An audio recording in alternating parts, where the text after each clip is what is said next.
on the 7th day, and the in the 3rd hour of the morning of that July 7, I came to still, I'm being bothered, and I woke up. Not only in that day, ilang beses na, we're trying with the Brad ang ka-partner ko dyan sa pag-search ng handshake namin is the late Brother Jun Magtibay and Brother Louis Castillo. But anyway, through those processes sa gabi, na yung umaga na yun, meron akong napansin because meron akong I collect and read a lot of books. Naibigyan ako ng Santo Niño. The Santo Niño was very significant also because when I was trying to do this early in the morning, I'm just like a crazy guy every day, every time, just to look for the handshake. Then I came to saw these hands was like this. Sabi niya, that's the meaning, peace be with you, or also with you, or whatever, that's the meaning of that.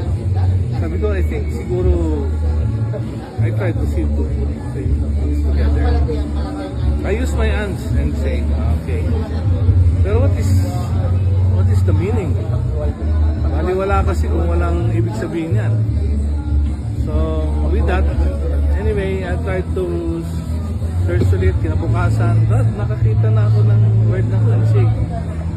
And meron pa nga ang isa, yan yung sinishare ko ngayon para sa mga global.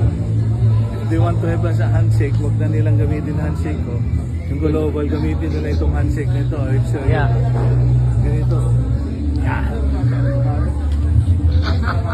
Meron na sila. Ganito. Now, the problem with You have that... no right to use the handshake. Because they founded another constitution, 2020. And then they're calling themselves global.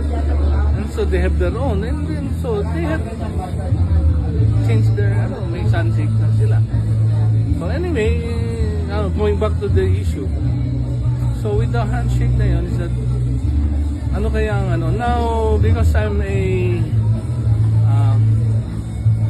nag-ano ako ng martial arts noon, I tried to find the meaning of those the interconnection of our hands. So sabi ko the most powerful and the most is our thumb kasi kayang mag-push up ng thumb, and that was proven by the late Marshal Bruce Lee. Kaya niya even one. So sabi ko, so this is the strongest, giving me strength. Now kako ito pag